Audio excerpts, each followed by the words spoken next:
മാമലശ്ശേരി ഹനുമാൻ സ്വാമിയുടെ ഈ അത്ഭുതകഥ നിങ്ങൾ കേട്ടിട്ടുണ്ടോ? മാമലശ്ശേരിയിലെ മാരുതിയും രാമമംഗലത്തിലെ മാന്ത്രികനും. പണ്ടൊരിക്കൽ മന്ത്രതന്ത്രങ്ങളിലും ആഭിചാരങ്ങളിലും അഗ്രഗണ്യനായ ഒരു നമ്പൂതിരി രാമമംഗലം ദേശത്ത് ജീവിച്ചിരുന്നു. സിദ്ധികൾ കൊണ്ട് അദ്ദേഹം പ്രശസ്തനായെങ്കിലും പ്രശസ്തിക്കൊപ്പം അഹങ്കാരവും അദ്ദേഹത്തിന്റെ മനസ്സിൽ വളർന്നു. ക്രമേണ തന്റെ മാന്ത്രികശക്തി ദുരുപയോഗം ചെയ്ത് അദ്ദേഹം നാടുവാഴികളെയും നാട്ടുപ്രമാണിമാരെയും തന്റെ വരുതിയിലാക്കി. തന്റെ ദേശത്തിനു ചുറ്റും ഒരു മാന്ത്രികവലയം തന്നെ ആ നമ്പൂതിരി സൃഷ്ടിച്ചു. പുറം നാടുകളിൽ നിന്ന് കച്ചവടത്തിനായി എത്തുന്ന വ്യാപാരികളെ കബളിപ്പിക്കുകയും ഭീഷണിപ്പെടുത്തി പണം തട്ടുന്നതും പതിവായി. ഇതോടെ വ്യാപാരികളുടെ വരവ് നിലച്ചു. ഇത് ഏറ്റവും അധികം ബാധിച്ചത് ആ നാട്ടിലെ പാവപ്പെട്ട കർഷകരെയാണ്. അവരുടെ കാർഷികോൽപ്പന്നങ്ങൾ വിറ്റഴിക്കാൻ ഇടമില്ലാതെ അവർ ദുരിതത്തിലായി. ഈ അവസരം മുതലെടുത്ത മാന്ത്രികൻ തുച്ഛമായ വിലയ്ക്ക് അവരുടെ വിളകൾ മുഴുവൻ വാങ്ങിക്കൂട്ടി. ഈ ഉൽപ്പന്നങ്ങൾ പുറംനാടുകളിൽ കൊണ്ടുപോയി 10 മടങ്ങ് വിലയ്ക്ക് വിറ്റ് അയാൾ വലിയ ലാഭമുണ്ടാക്കിയപ്പോൾ കർഷകർ പട്ടിണിയുടെ വക്കിലായി. എല്ലാ പ്രതീക്ഷയും നഷ്ടപ്പെട്ട കർഷകർ ഒടുവിൽ സർവശക്തനായ മാമലശ്ശേരി ഹനുമാൻ സ്വാമിയെ അഭയം പ്രാപിച്ചു.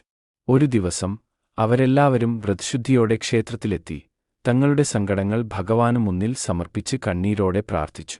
തുടർന്ന് തങ്ങളുടെ വിളകൾ ഇനിമുതൽ ഭഗവാന്റെ നടയിൽ സമർപ്പിക്കാമെന്ന് അവർ ഒരേ മനസ്സോടെ തീരുമാനിച്ചു.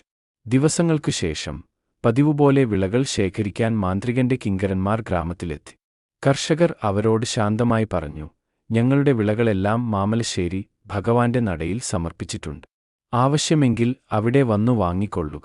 ക്ഷേത്രനടയിലെത്തിയ കിങ്കരന്മാർ കർഷകർക്ക് നേരെ കുറച്ച് നാണയത്തുട്ടുകൾ വലിച്ചെറിഞ്ഞ് അഹങ്കാരത്തോടെ കാർഷികോൽപ്പന്നങ്ങൾ എടുക്കാൻ തുനിഞ്ഞു. എന്നാൽ അത്ഭുതം! എത്ര ശ്രമിച്ചിട്ടും ഒരൊറ്റ കിഴങ്ങുപോലും അവർക്ക് നിലത്തുനിന്ന് ഉയർത്താൻ കഴിഞ്ഞില്ല. പരാജയപ്പെട്ട അവർ ഓടിച്ചെന്ന് യജമാനനായ മാന്ത്രികനോട് വിവരം പറഞ്ഞു.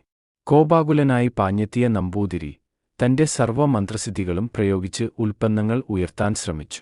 എന്നാൽ ഓരോ തവണയും അവയെ സ്പർശിക്കാൻ ശ്രമിക്കുമ്പോൾ വൈദ്യുതാഘാതമേറ്റതുപോലെ അദ്ദേഹം ദൂരേക്ക് തെറിച്ചു വീണു. തന്റെ ശക്തികളെല്ലാം ഒരു അദൃശ്യചൈതന്യത്തിനു മുന്നിൽ നിഷ്പ്രഭമാകുന്നതും അത് മാമലശ്ശേരിയിലെ ഹനുമാൻ സ്വാമിയുടെ ലീലാവിലാസമാണെന്നും ആ മാന്ത്രികൻ തിരിച്ചറിഞ്ഞു. അഹങ്കാരം ശമിച്ച നമ്പൂതിരി തന്റെ തെറ്റുകൾക്ക് ഹനുമാൻ സ്വാമിയുടെ തൃപ്പാദങ്ങളിൽ വീണ് മാപ്പപേക്ഷിച്ചു. കർഷകരെ ചൂഷണം ചെയ്യുന്നത് അവസാനിപ്പിച്ച് നാടിനെ തന്റെ മായാവലയത്തിൽ നിന്ന് മോചിപ്പിച്ചു. ശിഷ്ടകാലം അദ്ദേഹം ഒരു യഥാർത്ഥ ഹനുമദ്ദാസനായി ഭഗവാനെ സേവിച്ചു ജീവിച്ചു എന്നാണ് പഴമക്കാർ പറയുന്നത്. ഈ കഥ മാമലശ്ശേരി ഹനുമാൻ സ്വാമി സൂചിപ്പിക്കുന്നത് ഏത് ആഭിചാര ദോഷങ്ങളിൽ നിന്നും ഭക്തർക്ക് മോചനം നൽകും എന്നാണ്.